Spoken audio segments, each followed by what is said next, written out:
Do you have a favourite? Not meant to. But mostly the unloved ones. The unvisited ones. The cases that get dusty and ignored. All the broken and shunned creatures. Someone's got to care for them. Who shall it be if not us? Yes.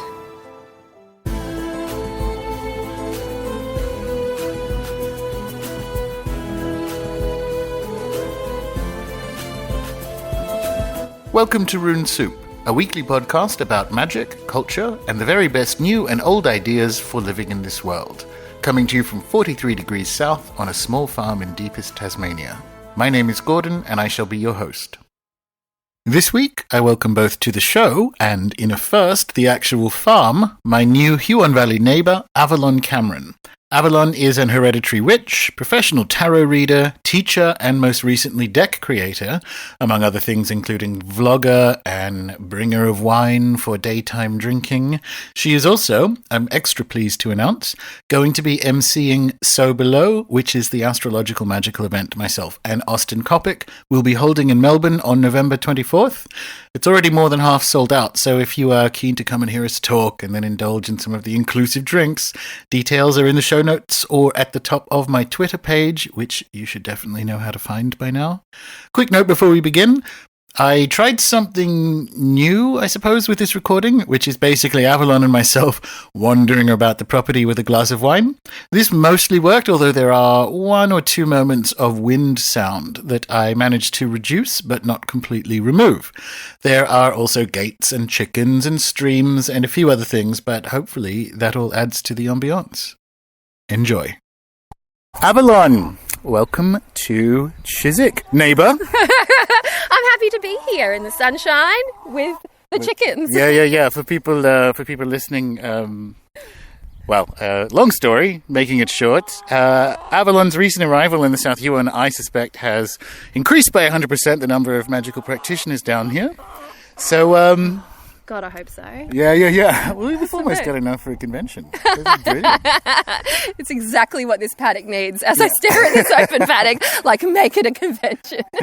Yeah, so for this one, because, being neighbourly and all, we're going to try something a little different, which is us wandering around my farm. That's why you can hear the chickens in the background. Yeah. It's 11 a.m. on a Friday. We've got gumboots. We're drinking wine. Yep. The sun is out, so there may be a little bit of wind sound, but not too shabby. No, it's pretty good. All right. It's a good day. Welcome, neighbour. Thank you. Let's I'm do happy a cheers to be here. So they can hear it. Ching ching. All right, and we'll get away from these fucking birds. Bane of my fucking life. Head in this direction. Yeah, they do my head in. Oh, we live far away from our chickens. There you go. All right, so traditional first question. Neighbour? Yeah? Were you a weird kid? I was a weird kid. I was a weird kid. I am a Brazilian woman who spent her childhood in Australia, specifically Mackay. There was not an occult shop anywhere to be found in Mackay at that time. Is there one now? Probably. All right. I haven't been there for a while. But I was the little girl that used to go to school with her sisters wearing these beautiful beads made of Lágrima de Nossa Senhora and specific Odisha colours. And that was fine for the younger years. And as I grew up, it became odd. So I was the odd girl. So was there anyone else other than maybe you and the sisters rocking the beads? No, until, believe it or not, the craft came out, which I think I would have been about 16 years old when that happens, showing my age. And that sort of made everyone sort of appear at school with a little bit more crystal bling, a little bit more, the cross. You had Buffy influences, very, sort of popular culture stuff come into play. And then it wasn't so odd, but by then as well, I wasn't wearing crosses and I wasn't wearing black. I was wearing Odisha beads and like gris bags and things like that. That was just So there was a unfamiliar. gap there probably between, you're a little girl wearing beads, that's fine, the kids like it, you can talk about fairies and magic. Then there's a horrible early 90s gap where you just look super weird, and then essentially Buffy and the girls from Charmed saved you. That's right. They really came to my defense. Although it wasn't my particular vibe or fashion style at that stage either. It sort of helped to mask whatever was going on with me as well. And honestly, not much was going on. I did cut all of my long hair off, and it was very, very short. I was trying to do a kind of like a traditional Orisha initiation, and I spoke to my elders back home in Brazil about this. I didn't quite want to shave my head. That was controversial, but I did cut it all off, and I dedicated my hair at that time. So I arrived in year 11 with this really ultra short, like shorter than a pixie cut hair. And then I got a bit weirder. So you're talking about, your mother sending you off to school in beads and elders back in Brazil. I mean, yes. Were you? I mean, you're presumably raised in how practitioner was the raised environment? Ooh, it was pretty practitioner. It was pretty practitioner based. I was quite young when I left Brazil. Like, I came back to Australia when I was roughly 15. And I've got to say, it's a rich community culture over there, because we had a Centro de Umbanda Macumba. It's Umbanda and it's Macumba. And my grandmother was Mãe de Santo, so she's technically a high priestess, just to translate loosely here for you. And she was a bit of a teacher, a bit of a guide. And I grew up with lots of elders, lots of her friends drinking beer and playing cards and talking about the Orisha and going to cemeteries and getting human bones and, bringing them back. But that was not something I was technically privy to, just because I was sneaky and snuck around doors and things like that. It's a curiosity thing, isn't it? Yeah, absolutely. But yeah, it was a rich environment growing up over there. And then I came to Australia, where my dear old dad has been this whole time, and there was a void, like an absolute void. There was nothing of nothingness. And I got a bit stressy. Because there was nothing to sink my teeth into. There was no traditional Macumba shop. There was no witch market. There was nothing that I was comfortable with, and no elders, no family other than my father. And that was it. That was a void in my time until the onset of popular culture. Buffy, The Craft, Charmed, they all came into being, and people became much more interested. That way conversation was easier. Yeah, this is an interesting and a story I've almost heard before, in the sense I was mentioning before we hit the record button. Some of my other Brazilian friends, in this case, Julio Cesar Odi, and he emigrated to Australia in adulthood, but he had a kind of void or gap there as well. I mean, the encounter with what is available or what passes for, magic or so on, at least on the surface in Western countries, was deeply disappointing to him. So what's that like? I mean, when you said you had a void there, was that a void in terms of culturally speaking, so that you're sort of living in the world? I mean, were you still doing early teenage girl magic? I was busy doing the most unconventional things, and that is chasing down ingredients that my grandmother and my mother would list. You need to have a bath of white rose petals and, rosemary and lavender and all of this thing that I didn't have available to me. I didn't have a driver's license. Nobody grew those sorts of things near me. So I had to become like Sherlock Holmes and figure out where I was going to go to get these things. So I was deadly serious. If they said, I was very influenced at that time. If they said to me, you need XYZ, I was like, how the fuck am I going to get XYZ? I need to get XYZ. And then I became obsessed with getting it. And now they say to me, you need XYZ, and I'm like, how about ABC? I have not exactly, obviously, the Brazilian background, but the obsessive pre-internet ingredient hunt when you're a teenager in Australia. God. And I grew up in Newcastle, so I would get the train down to WAG school because, You do. Exactly. That's what you do. And I'd go into Sydney and I'd go to some of the old sort of pharmacies and apothecary type things in the middle of town and ask for stuff that I'm like reading out of what turned out to be not a very good hoodoo book, but I didn't know that. You work with what you got. Yeah. So there's I frequently and rightly rail on the shortcomings of the internet or digital age, but there are some good bits, which is like it's a lot easier to get weird ingredients delivered to a farm in the South Huon now. Exactly right. Like the ingredients that are now at my disposal, you just blow my mind. Like you can get everything from a human liver to a cow. So, I mean, weird couple of combination ingredients leads into the next kind of like question then. So you grew up in it and were practicing with varying degrees of difficulty through the early 90s void. I know. But, I mean, I hate this word. I mean, how do you identify now? I'm all right. I do good. But, like, are you still in the kind of family faith? Do you call yourself... I do. I'm mixed. I'm half and half. I ride the fine line. I feel that, honestly, to be perfectly truthful, if I don't honour my Odisha, if I don't honour my Mãe Pai de Cabeça, and, if I don't honour those Odisha that have been with me, then my life starts to unravel very slowly. And then I find that a conversation, a good ritual, a good drumming, feasting, laying out food, and sitting there, I find very connected to ancestor. It actually grounds and calms me quite a bit. And then I can go off and focus on things that actually, I don't know anything about. And that's my primary drive, is to learn more and to focus on things that I don't know about, because I have such a rich tradition behind me that sort of sets a very solid foundation.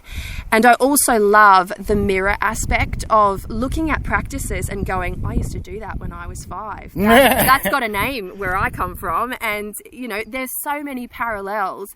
And then you start to understand as you get older that it's very similar. It's all part of the web. And, tweak a little here and you'll get a little vibration over there. And so give me, what's something that you recognise from being 5 that you see practiced elsewhere? Well, for me, it would have to be the people's name in your shoe. It would have to be ritual baths, cleansing. Cleansing is a thing that we used to do with, a proper charcoal piece, like a lit charcoal, not a charcoal disc, in a battered censer, and, you worked your space that way, and now it's charcoal discs in similar censers sometimes, or in cauldrons or in other vessels, and people are still doing the same thing. And I'm like, it's all the same, it's just got a different name. Not all of it's the same, to be clear. Yeah, sure. There's still aspects that there are structural similarities, which is something I'm very interested in. There are structural similarities, and they're also something I write about and talk about on the show a bit, is if you actually look at the number of quote-unquote magical powers around the world, they sort of structurally group into about 4 or 5 different capacities. And so what you see, magic is this kind of culture-specific way of exploring or activating something that is inherently human. Yep, I agree. I love it. I love the whole process. The whole evolutionary process of magic is really fascinating to me. I find that specifically now, you can get into these really petty arguments about what something is called, what's the right name for something, what's the incorrect name for something, what it used to be called, how it's properly pronounced. And at the end of the day, fuck off. It is what it is. And if you can find your own language to something and your way to that practice, then that's your business. That's uniquely yours. If you're doing it and it's working, it's yours. Fuck the haters. That's right. Yeah. It's yours. That's one of the things I'm deeply cynical about the internet is the YouTube comment, Facebook argument phenomenon. And you just know the majority of people in it haven't actually done any of the stuff that they're just go and do some nitpicking you about it. Yeah. And the book witch syndrome, where they don't practice and they just read. Yeah, I get a lot of that. That's actually technically not what it's called. And I'm like, how's about to fuck off? And exactly. Oh, is that? Yeah. Good catch up. Thanks. I'm just out here I'm just going to go do my thing. Yeah. My circle is cast in the open. What are you doing? Yeah, pretty much. Okay, speaking of, we're at the back corner of the property now. So we're in between my weird dam, which is apparently my neighbour assures me is spring-fed, because I look at that and think it's not going to be able to water the trees during the summer that I'm going to get put in next year. The sort of polyculture cider orchard with various witch herbs growing underneath it to keep the grass away. Yes. So this is the kind of unloved, well, rarely visited at the moment corner of the property, and that big pile of wood over there. Actually you're new, so you know that there are like certain days where you can just do burn-offs as long as you let the fire.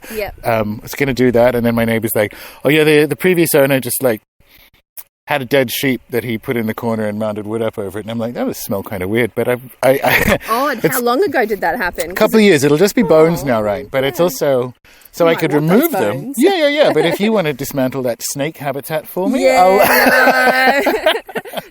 Not my thing. We've got the whole tiger snake business, and we've just adopted a little Jack Russell pup because I've got little ones, and I want to go. Okay, so this is the creek you might want to actually jump over. I can't jump over that. Well then, stand on. No, they're mine. I'm like 1.2 hobbits. I need to go around. Stand on the grass, you'll be fine. No, this grass is not fine. I'm a chicken when it comes to this. Well, you were just I'm wearing 2 pairs of socks. I'm really cold. Queenslanders. Oh, this is good. This is good.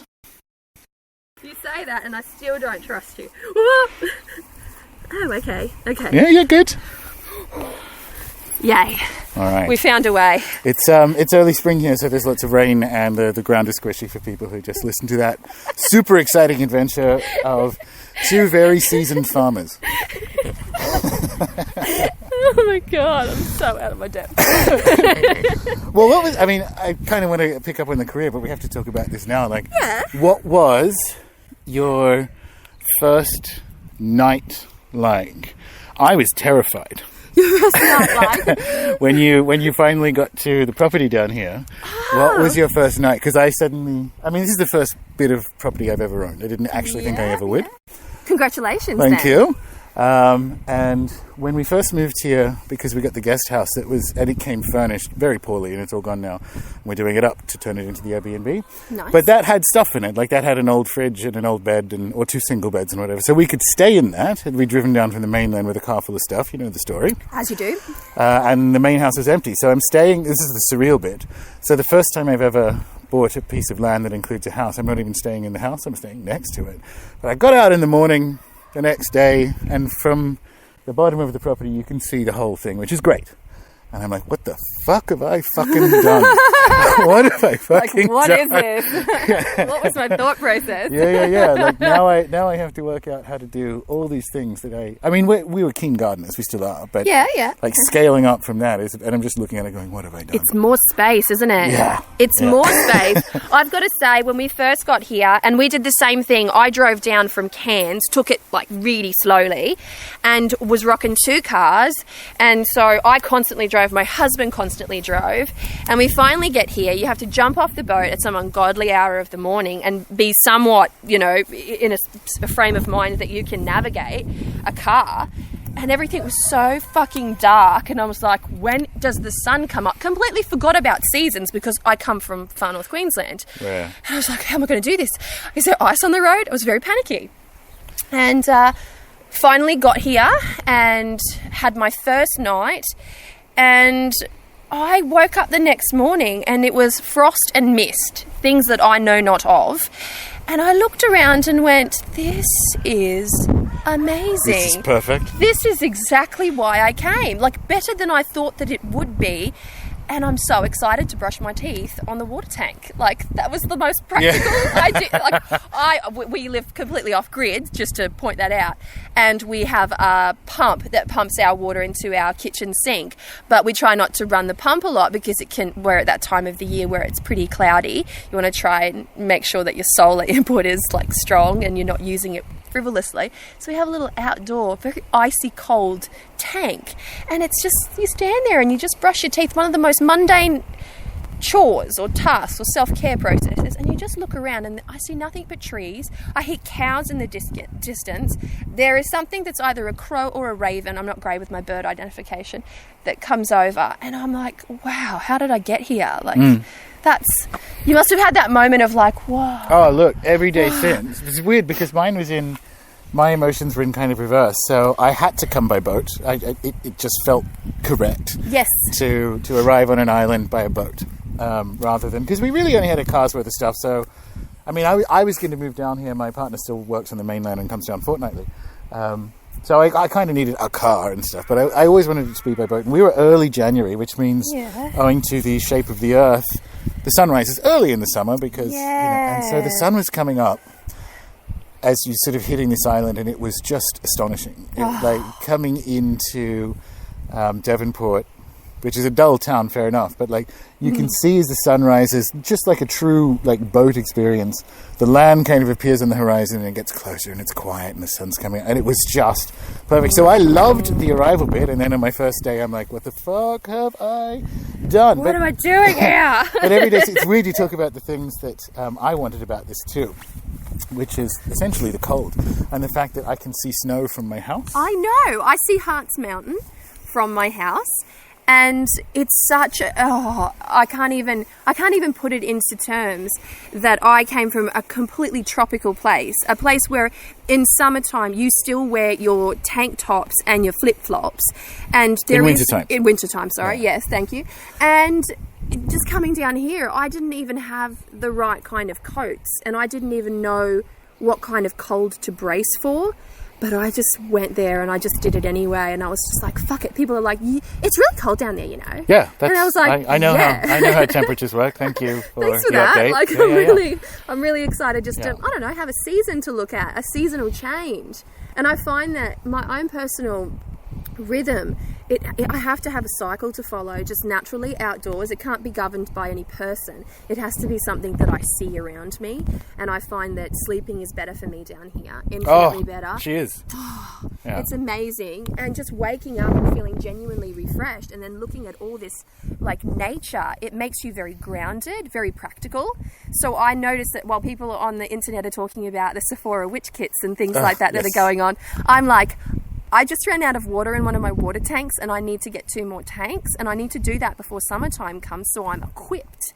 And that's what's interesting to me right now. Yeah. Mine's, I ran out of kindling, and I'm still not that good with an axe. And we've got this little small axe combination, and so I'm literally chopping wood and carrying water. Yeah. And the internet's melting down about stuff that it just doesn't. It actually isn't real. Like the stuff that they're getting upset about is not real. It's like just go and live something that's really genuinely tactile, and not everyone has to do this. This is not everyone's kind of reality. Like, no, but the solve if you're upset, you're correct. The solve if you're upset about Sephora witch kits is go for a walk. Yeah, go for it. Just go for Pat a walk. a dog. Yeah. Go for a swim. Go for a run. Cook something. Or create something, honestly. Like, make it about the creative genius other than what else is going on around, because that's really where I harness a lot of, mental strategy, is when I'm in that creative process. And I'm sure you're a writer, you would understand. Yeah. When you're in that creative process, the world sort of melts away. You can sit there and just muse over things for hours and then feel a sense of permanent peace. Yeah. We've jumped around out of order, which I think is fine, because we're, talking and walking on one of the fronts. Oh, this is, I had these trees removed early in the year because obviously this is going to be an orchard. Indeed. And the tree removalists who came to do it said, you have a very large, what was it, like a underground European wasp nest that's probably been there for a long time. Because this fence around it is because the previous owner had sheep and the trees were kind of youngish. And so he didn't want them attacking the trees. They don't really do that, but never mind. And so no one had been here and noticed that this enormous wasp's nest. Wow. We've had the, what do you call it? The bug man in to come and eradicate the exterminators. You're about to experience, I'm sure you have a little bit of as well. It is one damn thing after another. It is! It's just, you just keep your... And everyone's late to the party. Like you call for a tank and it will arrive 5 days after. my not to be upbeat about something morose, but my uncle mysteriously passed away. Not so mysteriously, but I'll say mysteriously. And his ashes were meant to be delivered on Friday. They didn't get delivered until Wednesday. And I thought to myself, everything is late around here. Yeah, island time. You're on an island. I know. I lived up on Thursday Island for a bit, and it was TI time for everything. And here I feel like, oh, okay, we're there again. Well, it's funny you mention that, because I want to bring the story back to kind of where we left Avalon and Buffy. And so was it always, considering where you've gone with your kind of like life and career, was it always going to be... Oh, that's my neighbour's chickens. I live in a very chicken valley. Nice. Was it always going to be magic, or did you want to be like an astronaut, or did you study finance, any of that kind of thing? I tried. I really tried to be as normal as I could. I wanted to be a muggle for a bit there, especially when I came to Australia, and there was nothing that I could sort of anchor into apart from my own inner compass, which as a 16-year-old, it's a very fragile inner compass. It's very impressionable. And so I decided, I might be a model. So I did. I was a model for a bit, made my earnings that way, and then I decided, I might go and study something weird, like, to a Bachelor of Health Science and Nutritional Medicine. And then I actually thought, back to it all, I'm not that healthy when it comes to my food. What am I doing? I bought you cheesecake, right? Yeah. And that's genuine cheesecake. Nothing has been substituted. It's not gluten-free. But, I tried. I even tried doing network engineering, and, I've tried so many different things, but my compass points due which, and I just keep coming back to it time and time again, and it's where I find my most peace. It's lovely. Well, so, you used the W word. What kind of, written influences did you have? Because you kind of grew up, there are certainly books. Yes, certainly. And like Palo and whatever world, or the Macumba world, that kind of thing. Yep. But as you say, that's kind of like your home base from which you explore. Mm-hmm. So what are some of the sort of books that you recall from that journey in the direction of which that were influential? Oh, that were influential. Yeah. Believe it or not, what was her name? Gosh, there's this book of ceremonial magic and all things. Gonzalez Whiplow was her last name. Do you know the one? Yep. Yep. I loved that. It's such an eclectic book. And then shortly after, I found the Crone's Book of Words, and I'm like, that just such a poetic, just itty bitty read. And yet, I'm like, I feel that there's something bigger in this one. And I didn't know it was fragments of a greater whole, that particular book. And then I just relied a lot on calling my grandmother over and over again, which was very expensive at that time. And, you have to pay this collect call business, and eventually I had to cut loose and sort of try and, explore myself. But at that time, I remember finding a book on Feng Shui, something I'd never ever heard of before, and going, I want to know about this. And it wasn't an incredible book, mind you, but I was like, I know about something now. I know about something other than what I was taught, for all those years. And, it felt very foreign to me. And I'm like, I like this feeling of foreign. I found the lovely works of Scott Cunningham, who... Everyone goes through that phase. Don't worry. It was there. Like, I had one New Age store that I could gain access to, and that store had all the popular books.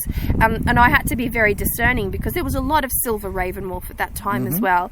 And every author, I think, has something valid to say. It's just the vast content of a whole book on an author that you don't really gel well with. It seems a bit, wasteful. So... it was really tricky. I actually went to plants and animals for my sort of my greater learning. I'd sit and try and talk to a tree. It wasn't successful. Okay, how are you at it now? I'm getting pretty good at it down here. I'm not going to lie. The trees down here actually like me. I feel like I'm supposed to be here. I integrated with. I'm still integrating. That's a very immature thing to say. Is I came and I thought, I'm foreign to this place, but I need to become known to this place. So I take my time and I spill my bloods here and there, and I do my drummings, and just a little bit every day, just a little bit every week, and now I'm getting better at the trees. I'm getting better at the birds, and I'm interested too. Yeah, it's funny you say that because the premium members are doing a magical geography course, and the last couple of modules of Praxis have been about using full body, like full senses, and sort of honouring them to interact with the green world and stuff I've been playing with down here, and also the kind of acknowledgement of country, ancestors of place stuff has been the most recent one. Although by the time this episode comes out, there will be several more modules. But I'm completely on board with how that integration works. I think the trees like me here as well because they impress me, and I think they like that. That's been my impression. Like, we're standing in front of one now that is in full golden bloom, and it would be impressive to anyone, but I like the cold, and I like their adaptation and experience to cold, and if my impression of being around them is that they appreciate being appreciated. Yes, I think if you can muse at something, that entity will feel that curiosity, that lustful curiosity, and shine for you, because that's the way. Like, you know, when somebody's looking at you, you can feel it, right? Yeah. And I think any sentient creature has that same inkling. They're intuitive. Trees are intuitive, just like anything else. I'm animistic, so of course I'm going to say this, but not everyone's like, really, is a tree gonna feel you? The A word is pretty popular with this crowd, so okay, so cool. You're good. Here's a bit that I think I sort of mentioned this before we hit the record button. Yeah. I want to know how you get from... I want to know the origin story of coming from a very tropical and admittedly beautiful, very tropical place. Tell me the story of the realization that you have to move to southern Tasmania, which is not especially tropical. Okay, it was a domino effect, as are all things that are incredible. And it was this... One day I woke up and I had too much stuff, and I started researching minimalism, and my husband got really into it, and we downsized 3/4, if not more, of our existence. We actually started taking things down to to the second-hand stores down here, and they said, "Are you guys moving country?" Like, we took everything and traded our massive $4,000 couch for tree of life floor cushions. And we were called absolutely crazy. And I'm like, whenever somebody calls you crazy, you're on a good thing. You're on a winner, right? 100%. And so that's what we did. Like, we downsized and downsized. Sorry to interrupt. We're now, you're meeting the previous tree occupants of the land. Oh, this is going to be good mulch. Yes, well, that's why I did it, because I did have to get rid of them. There was a couple of dead ones that needed to go anyway, and they need to be removed for the orchard. And I thought, this is not like the first big land spend I did was removing trees. And I'm like, I can't. I have to permie this in some way. So I got them to pile it all up here, and it's mostly pine, so it actually does it needs another year. Well, it needs another about 4 months, and then it's going to be good mulch. But so it's going to stay on. It's going to stay on land, so we can. So the trees aren't leaving. I'm not removing them. I'm just. And so there it is. It's a cycle of life. Exactly. Right there. All right. So let's return to the fucking weirdos with the cushions instead of a couch. Oh, okay. Yes. We're fucking weirdos. And one thing lets into another. My husband was working a very sort of like intense job where he was doing land handovers. He's an environmental scientist, cultural research management sort of stuff. I don't really want to get into that for him. That's his story. But he was stressed. He was really stressed out, and we decided to do the thing where we tried to fix things like small and nice. And one thing led to another, and then suddenly we had gotten rid of all of our crap. We'd gone minimalist, we'd gone mindful.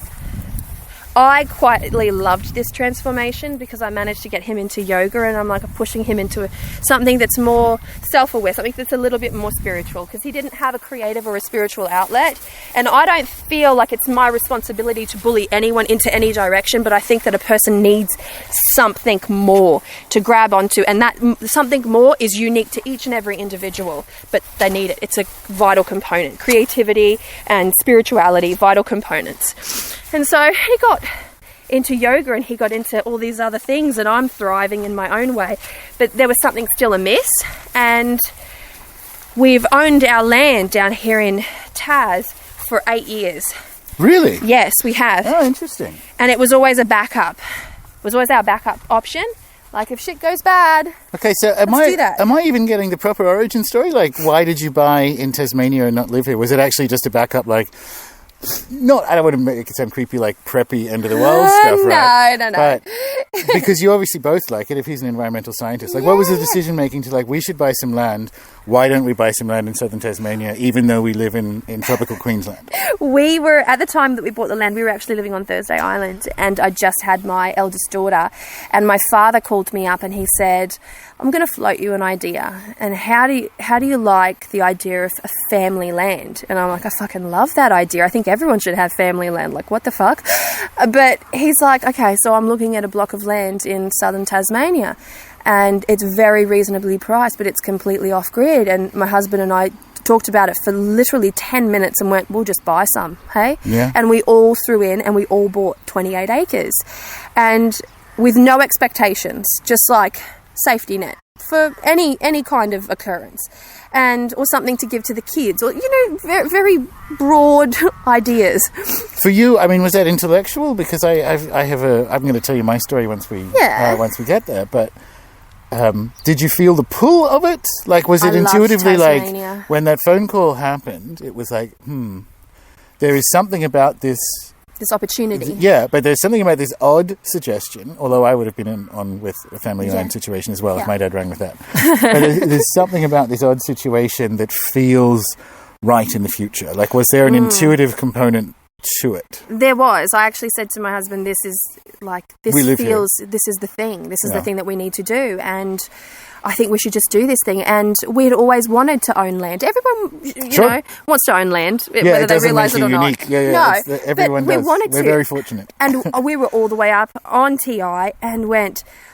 And I actually said to him, because I spent most of my time here in Australia in a warm climate up north, and I said, I'm desperate for mountains, I'm desperate for moss, I'm desperate for river systems, which, yes, you do get up there, but I wanted it to be temperate. And I said, this is where I'm heading. And he's like, no, I'm so down with that. He's from the Central Coast, and he loves his seasons as well. I'm from Newcastle, so there you go. Yeah. Sorry, for people in America, that's very close to each other. We're just neighbours all round. Yeah, exactly. Double neighbours. Those are, speaking of temperate and being down here, those are my new mountain peppers, which are doing really well. They're a Gondwana plant. No way. Yeah, so Tasmania has a whole bunch of, like... I love it. Unsurprisingly, I guess, because it's neighbours with Antarctica, and kind of Australia was the first thing to break away. Of course. But we have a lot of this kind of... like Lovecraft old green species, and mountain pepper is one of them. So it's doing great. I planted these trees in Plumfield, and you'll see, unfortunately, we planted it, you remember the frosts we had last week? 3 days of quite an intense frost. Yes. So putting a citrus in just before that, we'll see how she goes. The other ones are liking it, the raspberries and whatever, but... you've got a nice little orchard in the making there. Oh, well, it's going to be if I don't... Well, let's see how many trees I kill this year, but... That's the scientific process, isn't it? Exactly. Well, this is the sort of thing where you... Because, as I said, we would garden in London quite intensely. And... So I know things like pH and how to grow and what goes with what, but I haven't had 5 acres to put an orchard in before. So we'll see what I kill. And in your head you think 5 acres, that's amazing. That's a massive amount of, space. And then you get here and it's like it's actually bigger than what you thought. That's when honestly you walk it? Yeah, and with a Permi perspective as well, because I'll tell you, actually we might as well do it now because we're there. So we basically just met neighbour, so I've lived in London for 8 years and had a really good London life. And then one day, I guess it's about 3 years ago now, living in West London, I had a 6-figure media job. Congratulations! It was good too. Like, did you love it? I loved all that free stuff, the trips to New York and Rome and Miami and all that kind of stuff. Just living your best London cliche life, right? Why not? And then one morning I wake up. And this has happened to me a couple of times in my life, and I don't necessarily recall the dream experiences themselves. Yes. But I turn to James and go, we have to start a permaculture farm. I think it's in Tasmania. It might be in Wales, but I'm pretty sure it's Tasmania. We looked at both, and it turned out it's here. And when you wake up, this is why the farm's called Chiswick, because we lived in Chiswick in West London. It also means cheese farm in Anglo-Saxon, so wick is farm. Yeah. We're not going to be doing cheese, but I don't know what Oh, the don't Anglo-Saxon say that. Maybe word. you should do cheese because I'm desperate for a zero-waste cheese option and I need it. Yeah, well, I'm not sure what the Anglo-Saxon for psychedelic mushrooms and cider is. Oh, nice! Yeah. Make up your own word for that. Exactly. Anyway, so that's quite... And I just have this feeling, especially as we sort of came down here, and it took 2 years to find the place. Coming back to, is 5 acres a lot of land or is it not that much land? And it took 2 years to find the place of me coming down a few times and looking on the internet and all that kind of stuff. And when you're trying to... I need to make it commercially successful because we spent more than the money we had saved to get it, right? And you think, well, 5 acres, it's not broadacre agriculture. Like I can't do something like, not that I would, but I can't do something like potatoes because you can't make enough money on 5 acres of potatoes. Right, yes. And so it seems really small when you're looking at it on a real estate website. And this is my...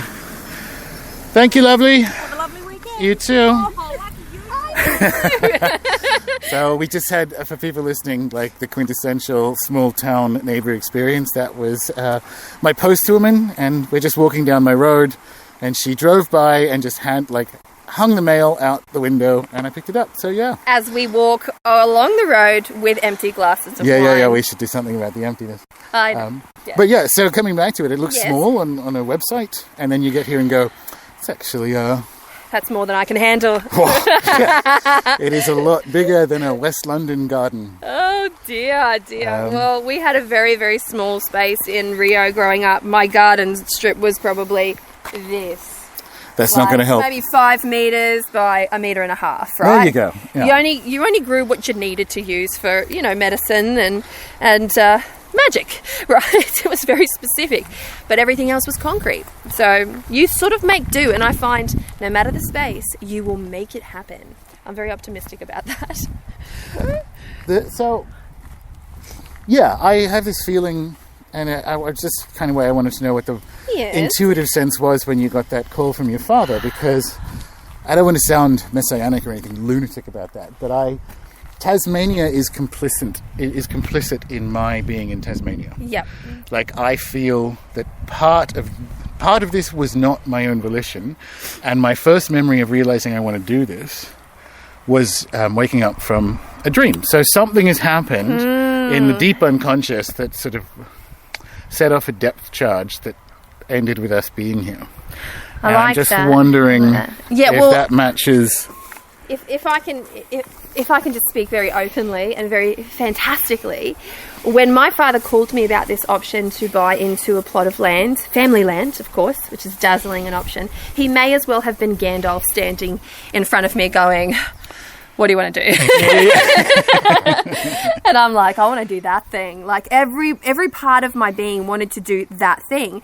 And we actually, as soon as we bought this block of land, my father was working in the mines up north. He was born and raised in Serena, and which is where for the Americans, around Mackay, North Queensland area. So again, it's tropical and wet. Tropical, and, all of that stuff. Good cane country, sugar cane country. And he just wanted to retire somewhere that was completely different. And he thought, we'll grab my uncle and we'll do this as well. My uncle is a world traveller, lived in Norway, lived in Israel, travelled extensively, lived and worked in these places. And he's like, we've got to do this. And we all just sort of did this. And we were the only people that were able to fly down and have a look at the block. We bought it and then we had a look at it. Yeah. So I was like, I trust this process. I'm in full trust of this process. And we came down here and we thought, holy shit. We actually have the weirdest neighbours, if I'm going to be entirely truthful. Our neighbours... Are they weird or are they odd? Because mine are odd and I live unwelcoming. How about that? Okay, yeah, that's not as good. Yeah. They're like, what are you doing on our land? I'm like, this is actually a legal easement and my land is right there. And... so that was our welcome, but we got down here and there's nothing on this land. Thank you. And we're heading back inside if you're wondering what that sound is, because we are out of wine. And that is important. Yes, and so we had this interaction. We came down here. We were only here for about 3 days. Had a small baby, and I wasn't looking at it in the same mind frame as I am now. But I loved the mountain. I loved the river, and I'm like, this place is freaking ancient and amazing. And there's everything sort of speaks to you. And people down here, the vibe, the general vibe, was so much slower, so much more relaxed, and just naturally genuine. Are you lost? No, I'm just trying to work out. Yeah, we'll go sit at the front. We'll go sit at the front like actual country neighbours, if that's what we're talking about. On the porch. On the porch with rocking chairs. Yeah. To really fit that stereotype. Good, yeah, we'll sit for the next bit because, we're 40 minutes in, but I want to talk to you about tarot. So... Tarot, my love. What? Yeah. Well, was this something... we're talking about you being a weird and magical bead kid. Yeah. Was tarot part of that? And if Yes. not, tell me the story of how you first found tarot. Oh, I found tarot through my grandmother and my mother. My grandmother, she threw buzios, like the cowrie shells, right? That was her method of divination. My mother... She doesn't have a game hand, as they say in my culture, a monge jogo. No game hand, no divination skill, but she thinks that she does. And bless her little heart, honestly. And she wanted to learn the cowrie shells. Absolute rubbish at it. She wanted to learn the tarot, and she got gifted a Marseille deck. And I was very little, and she's sitting at the table, and she's got her working candle, and she's just got a little, semi-ritual space set up, and it's nighttime. And... she made it look good. She made it look so fucking good. So your first visual image of tarot cards is your mother with a candle at a table. Yeah, yeah. That's got to be love at first sight. That was just I'm going to be that when I grow up. That was that feeling that I had. I'm like, God, that looks amazing. And it felt very significant at that time as well. And she used to wrap her cards up, not in silk, not in anything fancy. She just wrapped her cards up. I think it was animal hide, to be perfectly honest, and tuck them away. I knew where she tucked them, and then she'd go off to work. She's a criminal attorney. She'd go off to work, and I'd get the tarot deck, and I'd look at it before I even opened it. I'd look at it because it was tied a specific way, and I always thought that she was very crafty, and if I had untied it and then tied it up in a manner that she had not done herself, that she would notice. So it was like this very, very purposeful thing. So, and I looked at it and I played with it and I fell in love. Incidentally, I actually don't use the Marseille style deck at all, but that's my point of origin. Yeah. My first tarot memory is also mother-related, but it's quite shit in comparison to that. Oh, tell me about your shitty mother we story. actually had a very good independent bookstore in Newcastle, Australia, growing up, called Book Hog in the Junction, which is a neighbourhood down the hill from where we lived. And the Junction also has a newsagent, and it was the 80s, so you would get kind of crappy, really poorly printed Waite Smith decks for $6.99 next to the playing cards. And I saw them when I would have been 5 or 6, maybe a bit older, 8 or 9. And I asked Mother if I could have them, and she's like, no. That's it. She's, by the way, a very talented energy healer and channel who kind of travels the world doing that kind of stuff. And you'd think... What are you doing, Mum? I still haven't forgiven her for it, to be honest. It might just be because the cards were, admittedly, quite shit quality. She's probably like, nah, that's not worth it. Yeah. But she doesn't have game hand either, doesn't really need it. It's not a thing. But it's weird. My first... And I just knew I wanted them. I knew right away that was the thing. I ended up buying them myself when I had money when I was 13. But good for you. Not those crappy ones. I got a decent deck. I think my first deck was the Merlin Tarot, which was...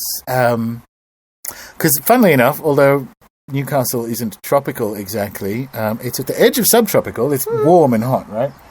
Has a good summer. I wanted the cold as well. It's one of the reasons I went, obviously on my, I have family ancestry with the UK, but I wanted England because I wanted snow and temperate seasons and apple trees and all that. The stuff. So the Merlin Tarot, I think, appealed in that sense. I didn't really resonate with it. The next one was the Arthurian because I was a fantasy nerd, right? And that one I've used for 20 years. Which Arthurian deck? I'll show you it when we go inside. Is it the old one? The old one. I've got that one, yeah. Cheers. Yeah. Nerd. All right, so that's first tarot memory. I mean, when did you get your own deck? And because the point we're getting towards is I want to talk about your journey of actually creating a deck. Thank you. But we have to go from first memory to first love at first sight to tell me the rest of the relationship as it blossomed. Ooh, as it blossoms. Okay, let's do this quickly then. I fell in love, thanks Mum, and I moved to Australia, and then again the void, and then I started work at a little cafe in town in Mackay. There was a place called The Mystic Connection. Ooh, it's like the back of a newspaper. And it was in an ads. arcade, and it just felt legit at the time. And I remember it now, and I'm like, oh, what were you doing? But I went in there, and I saw the Sacred Circle Tarot. Yes. And I said, I must have this. And my first husband heard me, and he purchased it for me as a birthday present. So it actually pissed me off that he bought it though. Like, as thoughtful a gift as it was, I'm like, I wanted to buy that. There was something about it that I'm like, I wanted to buy it. And not because of any old superstition, but I wanted to buy it. And so he bought me that, and it became my primary working deck. It's got a very thick guidebook, that one, and sacred sites throughout England, and it's a lovely, lovely deck. Very photoshopped though. Mm-hmm. Another one. But I remember seeing it in my version of those stores at probably around the same time. Yeah, probably. And I loved it, and I started to really, really learn the tarot then, and learn it and intuitively read it, and learn it and intuitively read it. I've always been, very pragmatic about things. I want to learn how something works, and then I want to figure out how to use it. I want to know initially how it works, and then I'm just going to go ahead and overlay something of mine onto it. And that's how it works for me.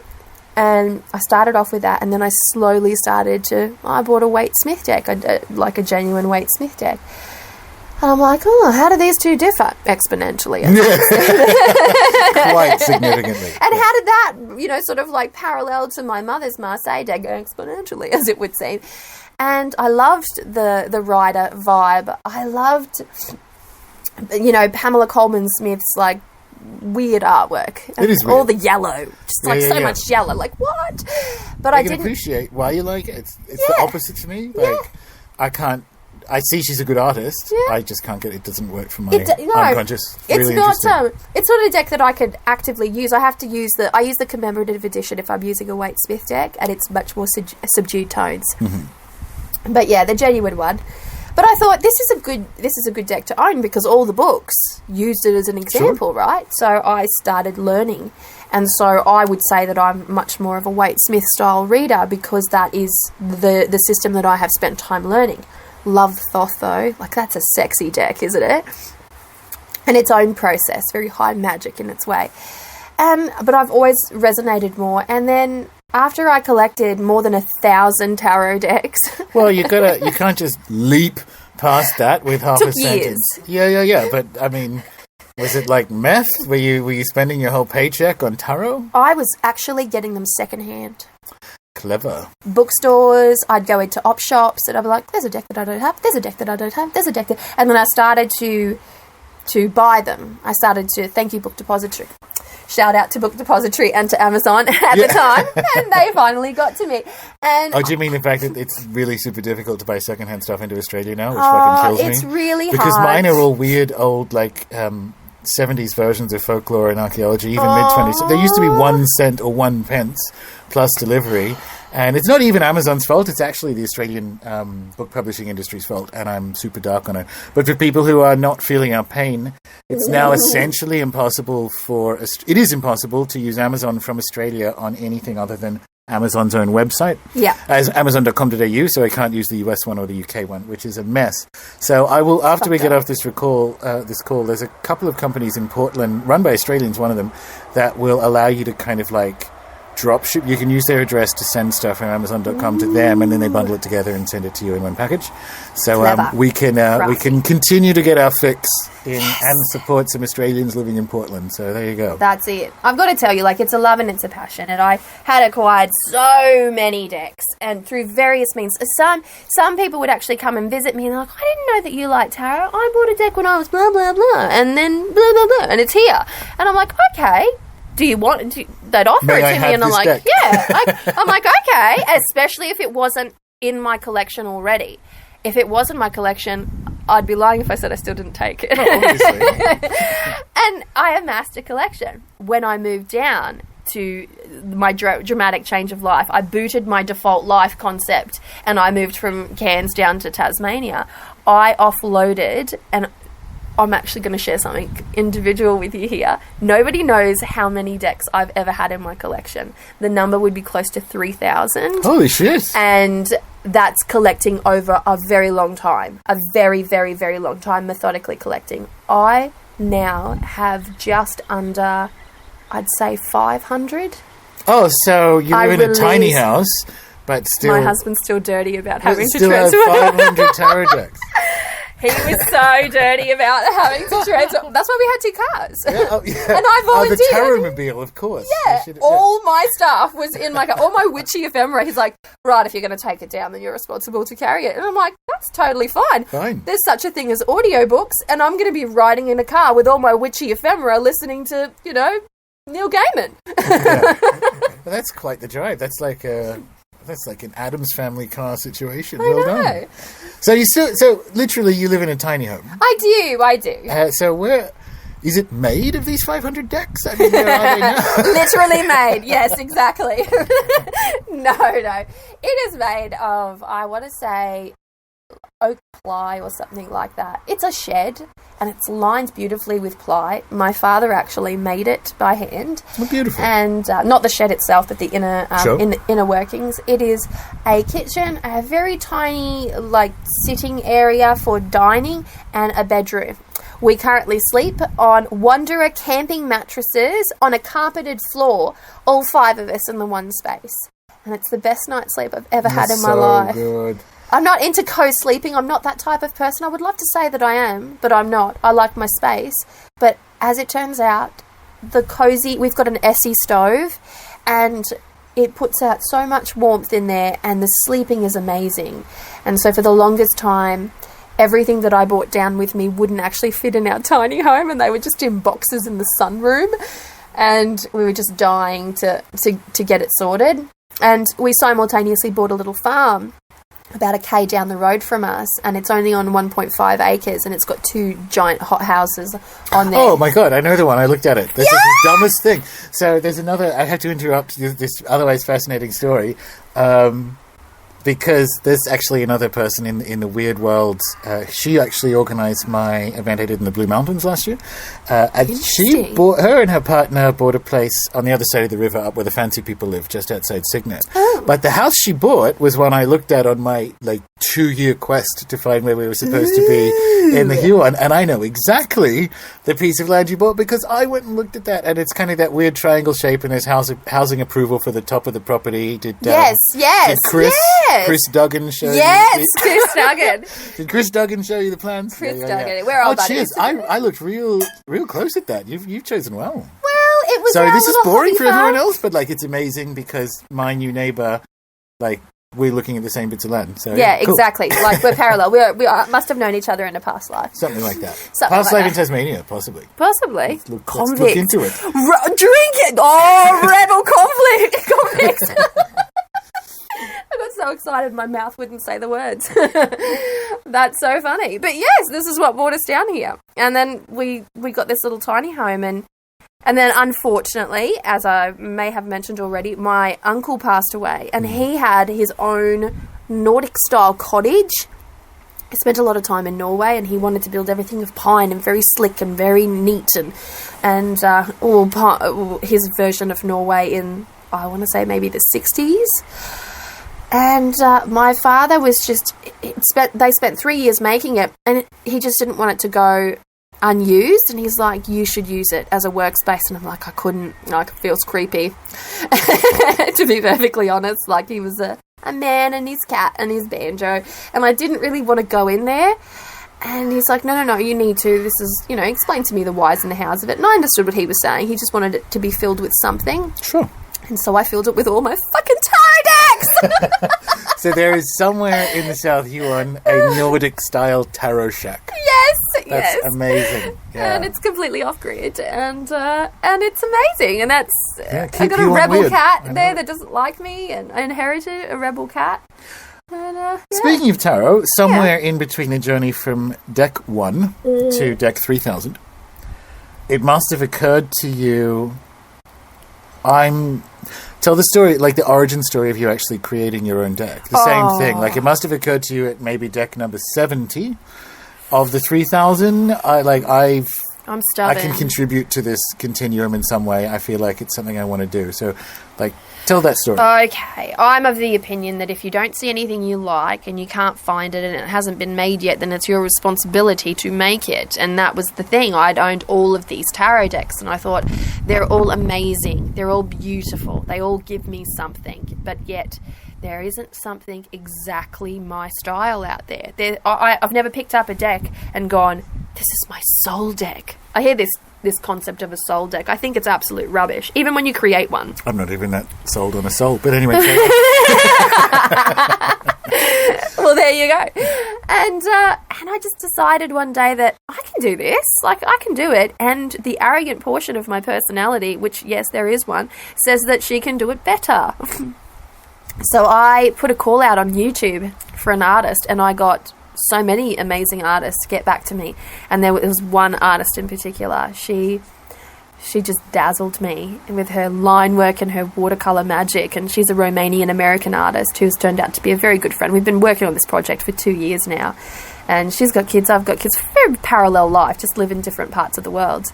And she and I created the Bone, Stone and Earth Flesh Tarot deck literally live on YouTube, live Google Hangouts. And nobody did that. No one had done that before. No. And but I didn't not just in the realise. history of the internet, but in the history of the world, because no one's been able to do it before. That's so right. It's So being able to and I find that ontologically significant because...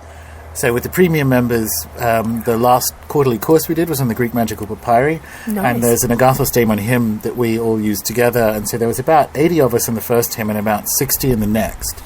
All around the world, all simultaneously, using digital technology, doing something which Agathos Daemon itself would never have experienced, which is to be hymned worldwide simultaneously. Yes. And so when you think magically and digitally, I guess, you're... I sometimes sit back and marvel at... We have the capability, and sometimes we do things for the first time ever in the history of magic. And that's exciting. And what you did was one of those. I know, and I didn't even realise I was doing it. I just thought this would be a really good time. And I honestly think that's the frame of mind that most people are in when they do something that's semi-revolutionary. This is a really good time. Let's just do this. I feel very passionate about this. And as it turned out, it has a following. I didn't realise it had a following. And it has a following. And it was actually really helpful to have a following at that time, because I'd get on these live streams and we'd have 2 simultaneous or 3 simultaneous brilliant ideas for one single card. And we'd have to put it up for a vote. There was no way to decide, this is an amazing idea, that's an amazing idea, which one do we go for? So we'd go A and B, whoever, and we counted the votes, and that's how we decided on some of the cards that were in there. That's amazing. Option A or option B. And then there was that one time, and I do believe it was for the Four of Swords, where we fucked around so much, and then we finally got to this idea of kind of like a farmer / like armoured man, like, a man who could both farm the land and sort of take on his allies. And You mean me, rebels obviously. and, yeah, exactly you. Yeah, this physique. Exactly. Yeah. And he would be leaning against a stone wall, blah, blah, blah, right? That was the concept. And then we designed it. And then as soon as we finished that live broadcast, one of the people watching went, guys, you need to see this. Lisa Hunt had just designed the Pastoral Tarot, and her Four of Swords was exactly the fucking cool. same. I did not know that. And I did not know that. And we're like, oh, and I looked at Anna and I was like, fucking hell. And we were still live, but just behind the scenes, we were no longer filming. And I'm like, let's just design the other one. And so I'm like, I'm liking the vibe of Chris Hemsworth in like an Arctic spring, and just sort of like soothing his injuries, his horse off to the side. It's very restful. I would have put a modern day bathtub if I could, but it just didn't fit the style. But I wanted that kind of just like that rest, that reprieve from the ills of the world, and that's what we came up with, and that's our Four of Swords now. But there's a story behind it. That wasn't the original four. But that's, well, because this is cool, because the next bit of the next question, essentially, is, and what you just said about, although I got distracted when you said Chris Hemsworth, but other than that, how did you, as the writing or structural artist, I guess, in this process, did you need to, after 3,000 decks, have to sit with each card and each archetype and work out, like, get inside that and work out what that is for you and how you want that expressed? Because I think, because a lot of the people who listen to this do active imagination and journeying, and they use the tarot for that, because it's very good for that. Good pathworking to it, And so, did you do that on each individual card for you to kind of come up with what you wanted to say when you were tabling with Anna? And the reason I think it's a really good segue from the Chris Hemsworth incident before, so I can say his name again. Just be dazzled by that for a moment. There is something structurally significant or archetypally significant that you landed on something that another tarot creator landed on. Because that's one of those sort of psi phenomena events that shows that there is an underlying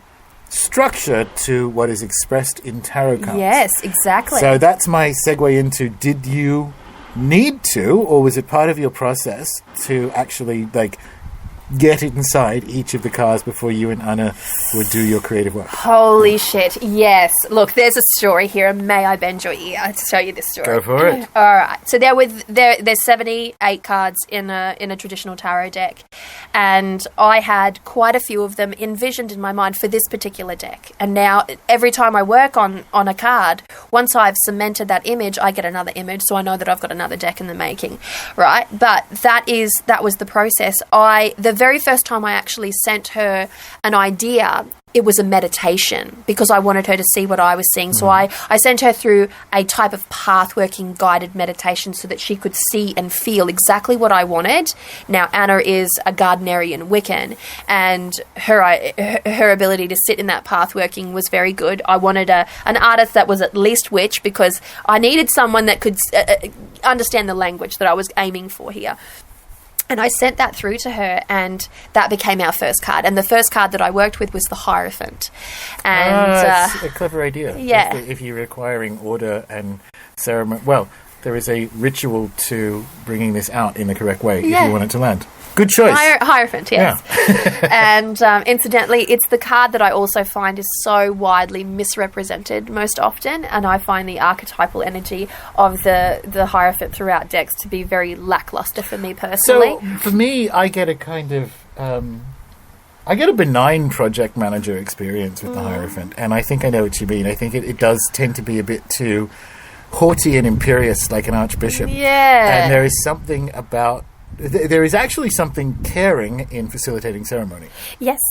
And so for me, I get a benign project manager in a way. Like, one that my experience of the Hierophant is you have an experienced project manager who knows that chaos will, like putting on a play, things will disrupt it, and what actually pulls it through is someone who has the experience to go, well, something's always going to go wrong and we will work around it. And there's a sort of patience to the Hierophant for me, rather than, you said you like the Thoth deck.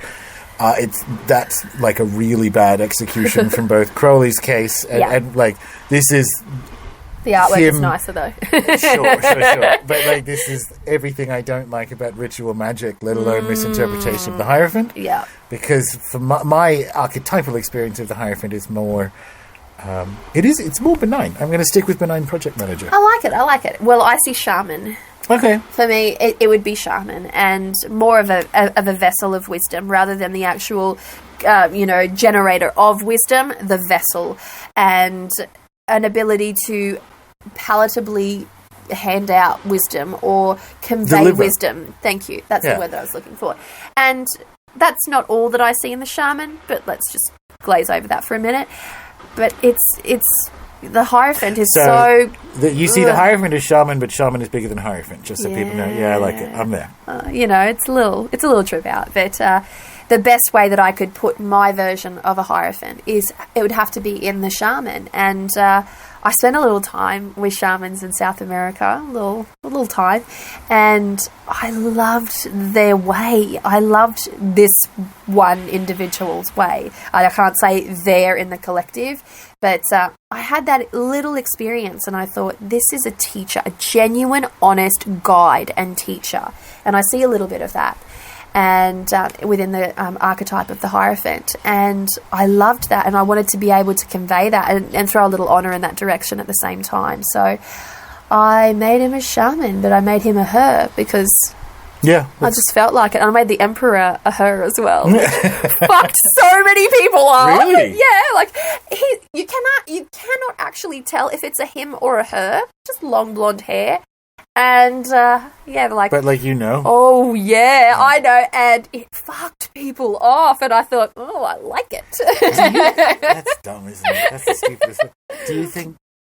Do you think tarot cards sit down to pee? Like, what the fuck is wrong with you? What the fuck is wrong with you? That's exactly right. Like, just move them around a little bit and find the masculine and the feminine and the masculine, and stop boxing people into little weird boxes. But I find tarot cards to be that way, and people are very strict on tarot cards. You cannot have a female king in tarot. God save you. No. But I do. And I'm like, why? Why can't she? Why can't she be up there? And I moved them around a little bit. I find water to be feminine and, earth to be feminine. So structurally, it's modified. It's a modified version of the sort of Ateo Waitsmith Crowley line of allocation of different, I guess, classical magical symbols, so elements and astrology and so on. So it's your version of that, or is it more in that sort of Camellia Elias, it's nothing but the pictures kind of way, whom I adore, but... I don't really know. I don't really know how it all came to be, and I don't think I've modelled it too much onto too many other people's work. I just wanted to make a really beautiful tarot deck, and I wanted the characters to each have an individual story. Look at me, I'm rotating to look at you. I wanted them to have an individual story. So as part of my guidebook, I've actually written a little narrative for each one. And it's not a descriptive. You know how you get traditional descriptives? Sure. This symbolism is here and that, but no, I've told their story, how they got to that point where they're naturally depicted there, and it's a behind the scenes. So I wanted to sort of bring characters to life, and characters that I saw that I thought would be amazing in these particular, cards, and how they'd really embody it. And part of the thing that I feel really lacks in traditional tarot is that the prehistory of a card isn't told. And I don't mean that in the wide sense. I just mean, okay, so you've depicted this card right here, right now, in a particular stance. What brought them here? Like, what made them arrive at this exact position? And so... Sorry, James has just rudely interrupted recording. So, I didn't know you were recording. Yeah. This is literally the first... Nice meeting you. And you would like some more wine? I would. You can just bring the bottle out. So James, we'll come back to the story, but James does a lot of the background stuff for the website, so when people have problems, which is often because I don't know what I'm doing, he will politely help them, because he definitely knows what he's doing when it comes to digital stuff. So no one's ever heard his voice, and he doesn't come to any of my events because he can't believe that there are people who would pay money to hear me talk. When he would pay to not hear me talk. My husband's like, can you stop talking now? And I'm like, people actually pay me for my for my brilliance. Yeah, he finds these people disgusting because he would give them money to just get some quiet. To shush you. Yeah. So for people listening, there you go. That's what James sounds like, because he's Kiwi. So Yeah. yeah. All right, back to the cards. Now that we've Where had were a we? You've got a wine better brain re-up. than me. Yeah. Yes. Where was I going with that? You were talking about... Actually, I'm going to jump back to... The shaman / Hierophant was chosen deliberately as a Yes. way of opening the ceremony, of bringing the rest of them into being, right? Yes, I love that. So, as you went card by card, as you your prep before the live hangouts with Anna, what did you do? Did you path work on them, or has that... It's a better question. It's a dual question. Was your path working on a card-by-card basis sufficient after 3,000 decks to Never. kind of know what you wanted from a feel, or did you have a ritual process before the calls where it's like, well, I'm going to go into this card or this archetype or whatever word you want to use for it, right? Yep. And look at it and see what wants to come through in this particular ritual arrangement. This is a good one because there was actually about roughly 2 to 3 weeks between each bone stone bash, as they're called. These things name themselves, I promise you. And in that time, I would obsessively think about the next card. I knew that we were going to do, 2 to 3 cards, and then I'd think of the cards that were being done.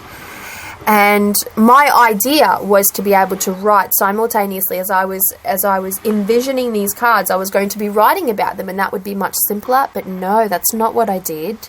That's not what needed to happen, apparently, for me. What happened was far more stressful, and that is I needed to create the entire deck and then write the entire deck. And I thought, why the fuck did I do it this way? Because this is far more laborious. But as it would seem, that's how it had to happen. But I would really obsess about it, and I would annoy my husband and all of my coven back home about it, because they would be talking about cheese, and I would be like, well, the Knight of Pentacles and cheese, and somehow I became obsessed, like perfectly creatively obsessed. And then there were cards that I couldn't see at all. They're cards that were off the cards for me. And I went, well, why can't I see you? Why aren't you talking to me? And it was just a really, what's going on here? And I would sit in meditation and I'd try, no, they didn't want to talk to me. They were literally giving me the finger. And I thought to myself, well, fuck you. And I had to sort of put those off for a bit. But I will tell you this. When you work for an extended period of time on an arcana, that arcana's medicine will play out in your life. And I found that when we got to the court cards, for instance, I pulled inspiration from deity. And I thought very hard about this before I did it, because you embody deity. I'm a spirit worker, so you embody deity in any way, and they are going to be present. And we had one hell of a time when we embodied the Queen of Swords and the Morrigan. Right.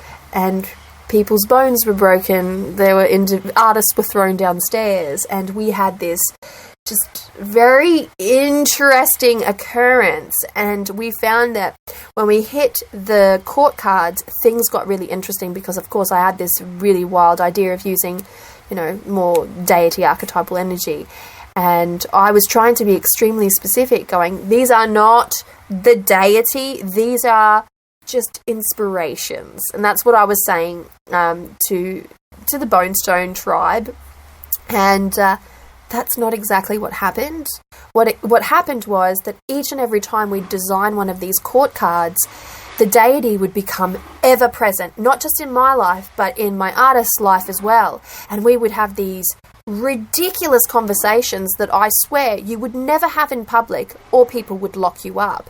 And I found myself feeling very irrational and pulled in different directions energetically. And that is because, whether you like it or not, you work with the concept of a deity or an archetype of a deity, and some of that consciousness will be very, very present, right? You have a really clunky theory of mind if you are trying to differentiate between a depiction of something and its thing. That's really dumb. We have post-structuralism to problematize that idea for us in the West, but it's also not present in any other non-Western culture. If you look at how icons work, you have as in the Eastern Orthodox notion of it, the depiction of a saint or a Madonna is an expression of it. And it's basically a gilded tarot card up on a wall. So you're playing with it. Well, because I'm glad we're having this conversation, because that was going to be my next bit. If you sit with these forms for an extended period of time with the intention of giving them a further foothold in the world, which is what you and Anna have done,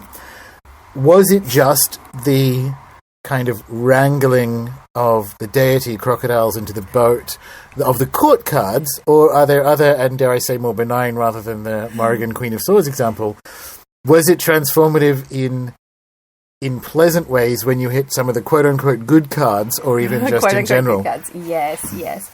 I think that you hit a rhythm. Like, think of it in terms of frequency. When you create a deck and you're working with the archetypal energy of the Fool, which is, again, not what we started with, but we went back to the archetypal energy of the Fool. And I wanted to do the spirit in search of experience. That was my expression for the Fool. Thank you, Rachel Pollack, for that one. But I wanted that kind of wonder and whimsy, and I found myself really connecting to my children in the way that they looked at their world around them. And I have 3 children and varying ages, 8 through to 3 at the moment. And their way of looking at the world and the way that they just run across a street or run across a hill, not wondering where the potholes are, whereas me, I would be like, where's the pothole? I'm going to roll my ankle. You know, the danger reflex is not there with them, and they're just all out there and all open. And I found myself very focused. Each and every time I'd create a card, I would find myself very much living and breathing that card. And that's why we took 2 to 3 weeks to work with each card, is because I needed that time to really understand it from a practical point of view, me in this moment in time. Now, if I were to create another deck, I would not be in the same mind frame. It would not be the same time. I would not be in the same location and experience. So the energy and the influence would be, ridiculously different. But I needed that to be there, and I really sat with it very slowly. It was never going to be a fast project for me. This was like a passion project. I wanted it to be right, and I wanted it to feel right for me. Not be right by anybody else's conventional standards. I wanted it to be right for me, how I see it. This was about me creating my quote-unquote soul deck. Which, as it turns out, I love the Bone Stone. It's my baby. It came out of my brain. It's not my soul deck, though. So what the fuck? What the fuck is that concept of a soul deck all about, right? But it had to be something. It had to be almost a romantic interaction with each card. Like, I needed to know it. I needed to know its positive, its negatives. I needed to know its bad habits. And to sit there and live it and breathe it is the only way that you're actually going to be able to do that. And sometimes I would be so stumped on a card that it would take me a month to figure it out. And I was like, why is this so difficult? And then Anna would come through. She goes, I've got an idea. And then she would put forth her idea, and I would say, no, that's not it at all. But it would start off the creative process as well. I'm glad you said that, because I wanted to kind of pick up on what you said before. Is you're moving through the cards either non-sequentially, like in your own. And this is good, because at the end of this, I want to turn it into some practical guidelines for people to work deeper on an individual card basis. Wonderful. So when you are spending those couple of weeks with a card, it's not just the path working, it's thinking over your entire experience over using tarot for so long and having 3,000 decks and observing your children's kind of phenomenological or sense-based encounter with the world. So here's the bit that I want to know. Yes. The cards that said, fuck you. There was a lot of them. You kind of said, Anna would sometimes come back and say, well, maybe it's this, and it would trigger it. Why, as far as you can tell, did some of the cards initially say fuck you? Because the deck is complete. It's not like you just went, oh, well, there's no 5 of Cups in this one because she said fuck you. Yeah. So, like, why did they say fuck you? Because I needed a teacher. I needed somebody to come in there and get it, and put it in a different language for me. Because I will never say that I'm a master or an expert at tarot. I think that designing a tarot deck was a deeper way to understand the cards for myself and make me a better tarot reader.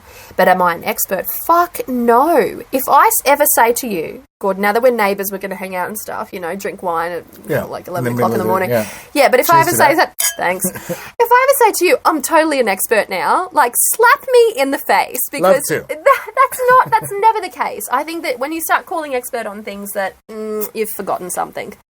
fundamental about yourself. But honestly, I needed somebody to put it in different terms, and my lesson with that card specifically had not yet come to play. Now, thank fuck for that, honestly, because how many lessons am I? It's a 79 card deck. There is a Brusha card in there. That was a special gift from all of my friends for the hard work that I'd put in. They designed a card that is me. It's me. I didn't, just to be very clear, I did not So are design you like the this lucky card. squirrel? Do you mean death? I'm like the lucky squirrel. Only I'm the Brusha card. But it's a 79 card deck because of that. And it was a beautiful gift, which I very much appreciate. They painted me in like sort of witch style with all of my books in the background, like at the time of my life where I had this amazing, like beautiful shelving in the background with like ephemera and herbs and all that kind of good stuff and tarot decks galore. That's how they captured me. But that whole process, like, I could not have done 79 lessons. Like, I did quite a few of those lessons, and probably 5 or 6 of those cards said, fuck no. And then Anna came to me, and she went, actually, how about? And I'm like, nah, that doesn't work, but what about? And then I got it from a different perspective. And the moment that I start to breathe life into this, the moment that I start to articulate it and to create it, then that lesson begins to unravel.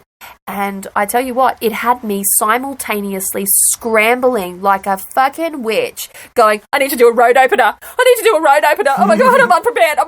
Okay, we're going to do a road opener now. And my coven was like fully behind me. I'm like, no, today I'm doing the Ace of Wands. I need to create a candle. Today I need to make this candle. And it was simultaneously this pull to do things that would sort of bring that essence of that card into being. I'm like, I need to be creative. I need to harness my creative spark. I'm going to make a working candle. A candle from which all magic will be born. Nice. The Ace of Wands. And that's how I went about it. So teachers were not just Anna, like, because the next bit, and I've had a few people talking about tarot on the show before, and it's certainly been my experience that if you if you embark upon a deeper interaction with the tarot cards from a journeying or pathwork, and whatever word you want for it, experience, it manifests in your life in a kind of weird Italo Calvino, the ninth gate way, where reality will start showing you either instances that would be described by the card or even sometimes physically versions of it, like a kind of upside down man hanging from a fucking telegraph pole or something. You go, well, that's right where I'm at. That's weird. So when you say that the cards that gave you the initial fuck you required a teacher, was it always like that? Because I love, here's the thing, and it kind of comes back to the journeying course we've done before. Yeah. Talking about, and this is one of those kind of glosses where you make a universal statement that is not true on an individual basis, but if we talk about how, say, Australian Aboriginal groups will deal with waking and dream states and whatever because of dream time, one of the things you'll see ritually is when they wake up, they will ritually symbolize or do something, even if it's just a whistle or invent a little song or what have you, that commemorates their experience in dream space so that the waking world knows that they're a person who moves in between two of them. Yes. And Carl Jung did something very similar with the Red Book, right? So he's actually bringing into the physical world encounters in the unconscious. And there's a way you can kind of not trigger it, but almost call its bluff by ritually doing a thing that is a match to the non-physical. And your example of creating a working candle for Ace of Wands is a very good version of that. I like so it. When you're in this blend, this is where I'm coming to from a question. Yes. Did it start to show up in that weird ninth gate way where you'd be working on the star and something like that would have like something to do with like, oh look, an actual some sort of prophecy, or it can be literal, like I was doing some star work and I got caught in traffic behind Barack Obama in front of the palace. I'm like, interesting. It's an actual star, right? Like in the celebrity sense, I'm like, this is tacky. This is a tacky manifestation. Yeah. Of the star. You think, but we're in a tacky time zone, right? We're in a tacky. Yeah. It's tacky right now. Like, you know, we just walk the fringe, and it's not so tacky on the fringe. So did you have better examples than that? But did you have that sort of blend where you would trigger it by physically embodying something that had to be part of the process? The working candle is a very good example. Yeah. And did the universe just start fucking doing it? Because if you sit with these ideas for long enough, They're going to just mess with They're you. going to start fucking with your head. Secondary question, do you think moving to Tasmania is a side effect of the card project? Ooh, I would say yes. I found I needed to... First of all, I'll answer that one. Because I founded... Oh, the wine's getting to me. I found I needed a place to be ultra creative without neighbours.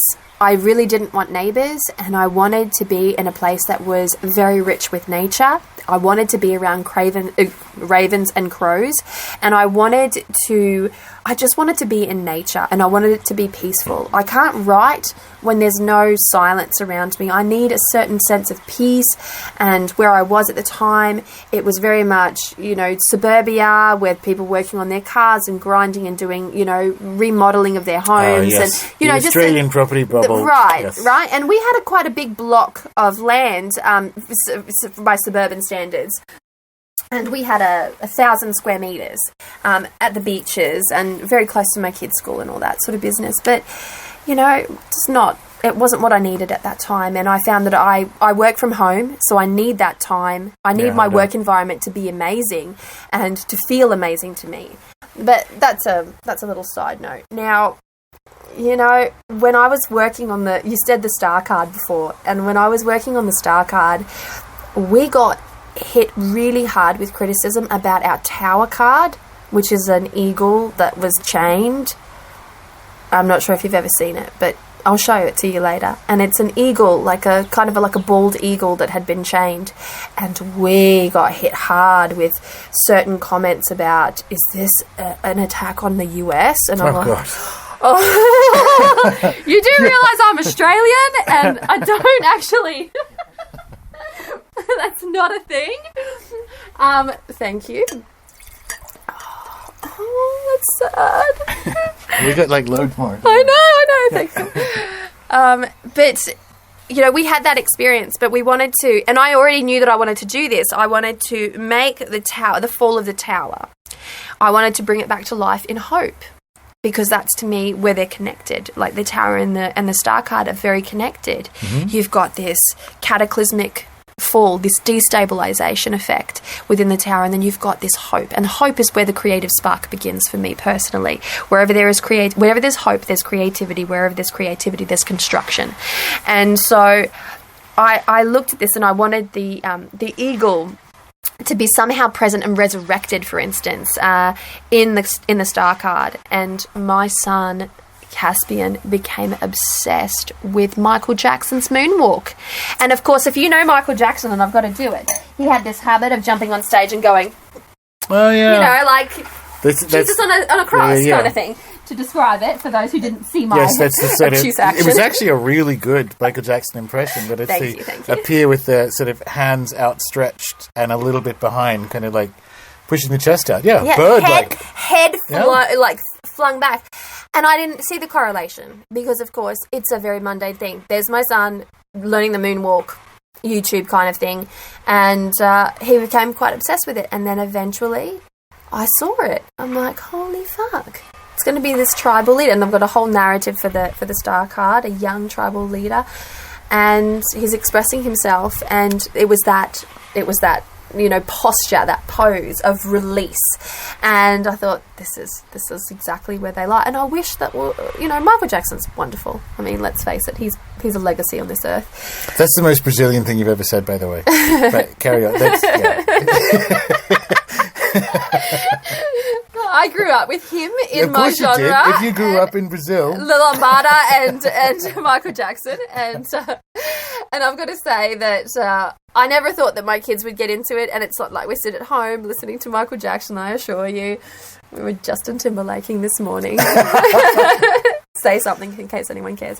But that's where it played out in a very practical sense. Like my son's like into this, doing this shape, and you see thing. The form that matches it. Yeah, and that's my star card. Incidentally, it's a tribal man who's modelled on a very good friend of mine who's a fellow YouTuber, and he had a mohawk at the time, and he's a white Native American. He gets shit for it all the time, but I put him in there with tribal markings, and I put the the eagle coming out of his sort of chest, and that like open format, and it sounds a bit complicated, but that is the card that made the Cartomancer a front cover. Oh, very cool. Yeah. And they're like, we love your star card. And I'm like, well, fucking use it. Because I was like, no, choose King Arthur. He was my King of Swords. And he had a really great, like, facial aspect.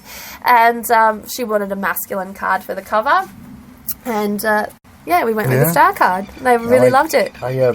Obviously, because I wrote a book called Starships, A Prehistory of the Spirits, and one of the kind of background, I haven't actually mentioned this before, but one of the background kind of magical things that allowed me to reorder my thoughts and find the right books I needed and so on was specifically tarot card or tarot trump-based pathworking, and that's the Barack Obama thing. When I was stuck in traffic behind him, I'm like, I'm literally following the star.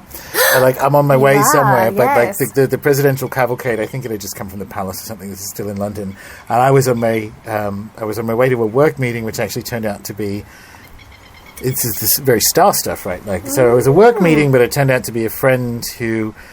Long story, she's been useful is a gross word for it. She has been a part of the story of my subsequent post-corporate career. But I'm like stuck behind an actual star. Like I'm following a star doing the star work. And for me, whenever I do the tarot, it has I do the tarot from a pathworking perspective. Whenever that happens, it's just kind of like got a really dumb sense of humor. I love how funny the tarot is. Literally behind a star. Like I'm following a star. I know, kind of wish right? I wasn't. Because I'm on my way somewhere, and it's a awkward. presidential cavalcade. I've been stuck in a prime ministerial cavalcade behind Kevin Rudd, which is not as fancy at all. It was at that time when I was in Canberra, but I digress. But the tarot is, look, honestly, I have to. I giggle about this. Those who know the tarot, and you're clearly one of them. There is this like mystique around the tarot, right? And it's like it is essentially Gandalf, for the lack of a better archetypal, imagery. And people come to the tarot for the first time, and they've got this, and I'm like, the tarot's actually got a really sassy, like tone to it, and it's going to speak to you in the language that you're most familiar with. It's not going to speak to you in ye old 19th or 18th, 17th, 16th century language. It's going to speak to you in the now, your archetypes in the now. You watch TV, you're familiar with certain modern culture aspects, and it's going to speak to you in a language that you are most comfortable and familiar with. And but it's also a dick, because of that. The tarot could be a judge on RuPaul's Drag Race. Oh, yeah!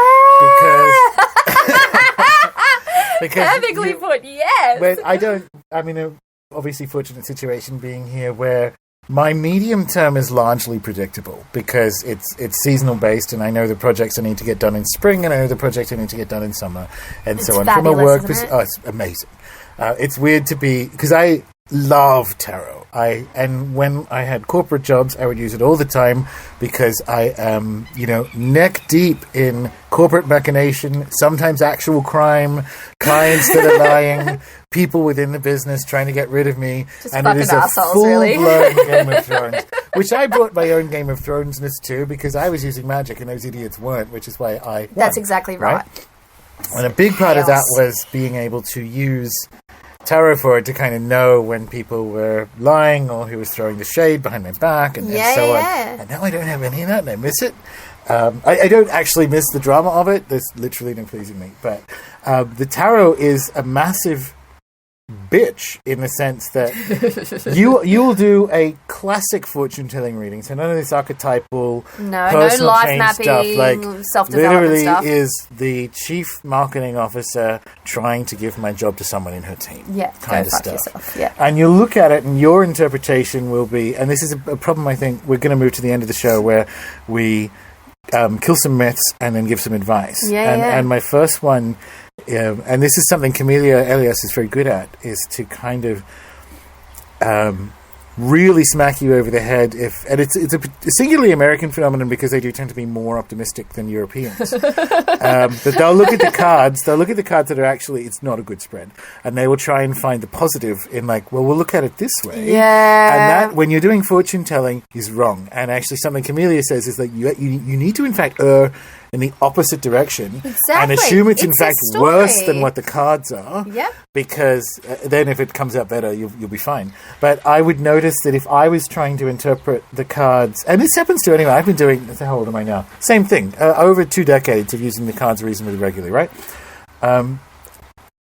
I will still fall for this trap. I will still project into it what I want to happen, and I will look at that weird mix of what I hope happens and what's in the cards and figure that's what it's saying. And then the event that I threw cards for will happen. And it's not only exactly what the cards said and not what I saw. The lesson they drive home is, this is so exact, it's a fucking joke. Like, it's a burn on you. Like, yep. Because it happened You're in the a fool. shape. It happened You're in a the shape fool. of a particular minor arcana or whatever you want, pip card. It will look like the picture on the pip card. Exactly right. And that's when it will go like, not only were you wrong and you just need to listen when I'm talking or otherwise don't talk to me. Yes. But I'm going to drive the lesson home by making it so obvious that you are a dum-dum. That you get embarrassed. That you're embarrassed, humiliated. The tarot will humiliate Yes. you. Yeah. It's not a good friend. Let's be honest. Hashtag Avalon's wisdom. The tarot will humiliate you. All right, so we touched on that there because we've been chatting for ages, and you know, I'm conscious of everyone else's time and the fact that we've emptied the bottle and there's more to go. So 8 more bottles. if you had all-encompassing legal powers to run the entire planet, which myths about the tarot would you make punishable by death? Like, which things about the tarot that are commonly assumed do you want gone forever? Okay. I feel like I need to work, like stretch out the muscles for this. Okay, first of all, it's the most common one. I'm going to go with a light one and then go to a heavy one. You don't actually have to be gifted your first tarot deck ever. Yeah. Like die bitch that said that. Yeah. And also the tarot is actually for fortune telling, as well as life mapping, as well as self-development, as well as path working. Tarot is an all-encompassing tool. And if you pigeonhole the tarot, then fuck off do something and else. die. because it is a death sentence sort of situation. None of this gifting nonsense. And also the other one is, don't tarot-splain what the tarot is to people in tarot or to the tarot. Well, exactly. I'll even throw another one in there just for good measure, you know, because three's the charm.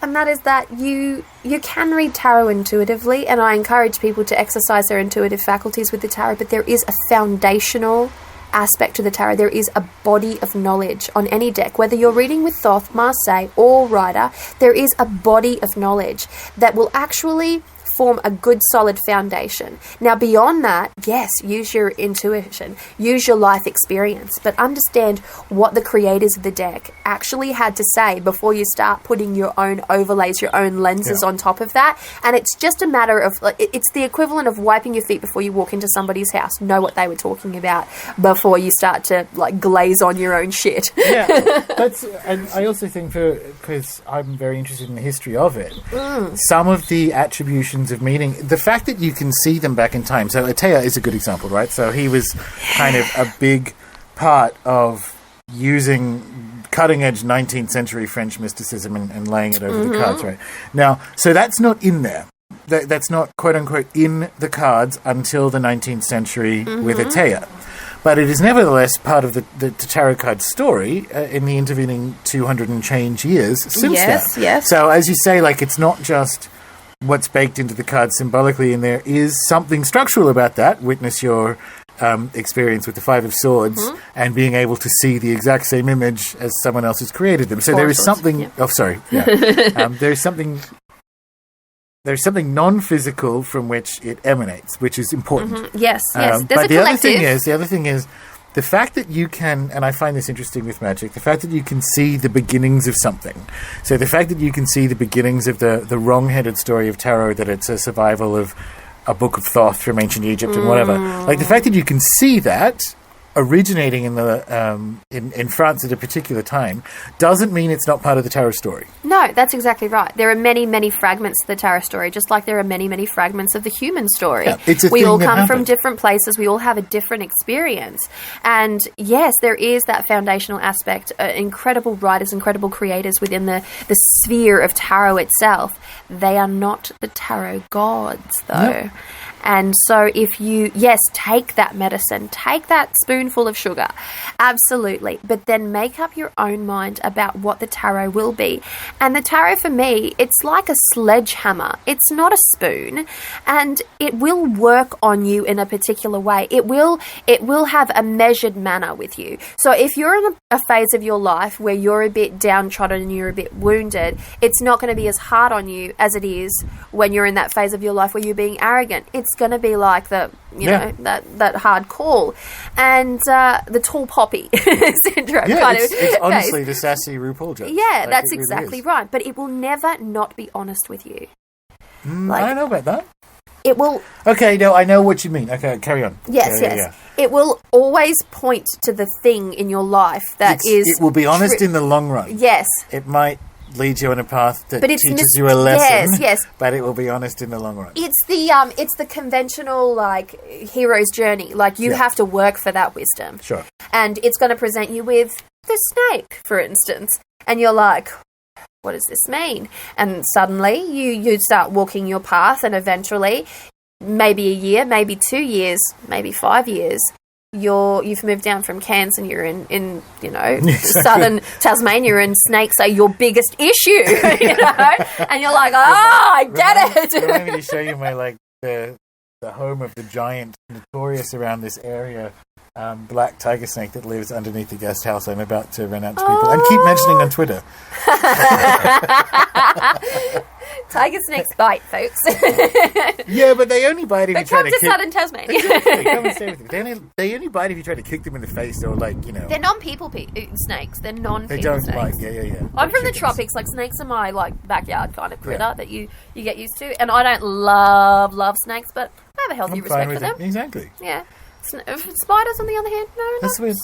not so much. All right, so that's a couple of myths, and let's just do for people which is considerably unlikely with this audience, Yeah. but if you were to give that quintessential beginner's advice, someone comes up to you and she says, I'm super interested in tarot, I don't have a tarot deck, I don't know anything, I am a blank slate, I am a fool, if you will. Wow.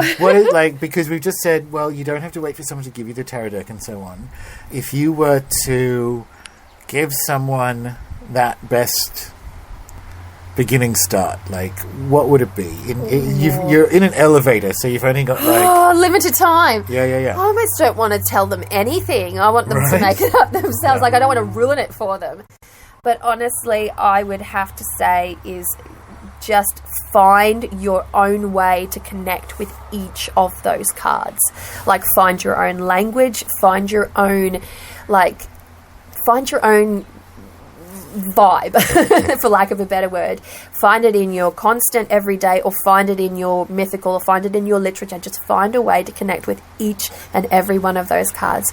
Once you can actually put a face or a personality, for instance, whether it be a known or an unknown personality to each of the cards, then you're well on your way to understanding the archetypal aspects of it. Other than that, it's use the fucking cards every day. Yeah. That's a good one. Yeah. But that was a long elevator ride, not going to lie. Yeah. Well, we're going from the 1st to the 10th floor there. Mine was everything will go wrong, especially you. You're allowed to be wrong. It's so fucking worth it. Yeah. But it does come back to, I would have got off on the level 3 rather than the 10th floor and missed a bit, which is important, which is, if you are interested in it, honestly do it every day. Yeah. Just be prepared for it to mess up your life, because it's your fault. You're the one who brought it in. Yeah, you opened Pandora's box. You did it. You went there. You shuffled the cards. You thought you knew what you were doing. So back yourself up in that way. You think you know what you're doing, and you start to mess with tools. Then be prepared for what is to follow. Yep. And what is to follow is most often than not what you expect or what anyone's ever told you. because the people that have actually had that experience with tools and with magical processes and knowledge in that capacity, they're not talking on the mainstream, they're talking on the fringe. And that's what I found to be true. Should have had a pipe then.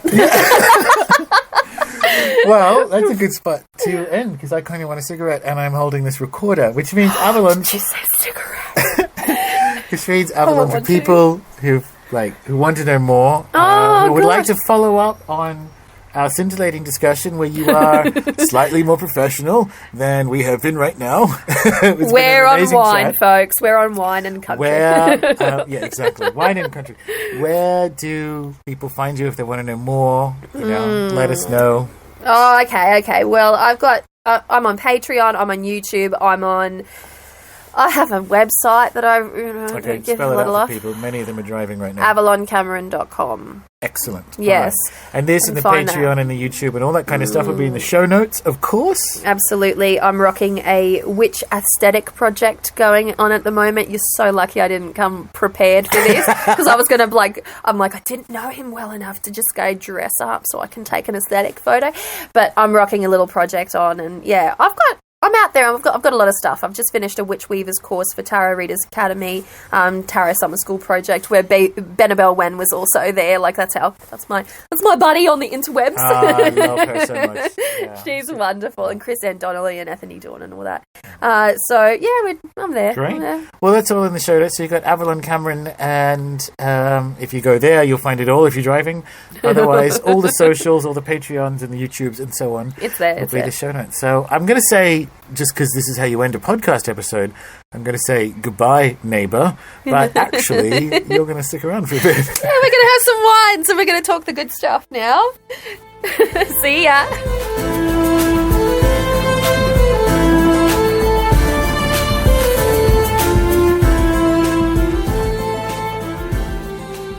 There you go. As you may have probably guessed, Avalon and I carried on like that for quite some time. Almost 4 bottles worth of time in the end. 2-day hangover alert. And at some point I just had to put the recorder down because my arm was getting tired. Anyway, be sure to check out all of Avalon's various digital homes, which you can find in the show notes. We did an impromptu unboxing of the Oculi Occultati Tarot the other week, and you can find that on her YouTube channel, for instance. And once again, if you are more excited at the prospect of meeting Avalon in the flesh rather than myself or Austin, which is maybe harsh but fair, then make sure you get yourself some tickets to So Below before they sell out. Due to room capacity, the number of tickets on offer is all the tickets we can actually offer. If you can't make it, that's also good. Subscribe to the show in your favorite podcatcher on Spotify or on YouTube. Find out more at runesoup.com and the RuneSoup Facebook page, and find me on Twitter, where I am Gordon, Gordon_White, WHITE. Until next time.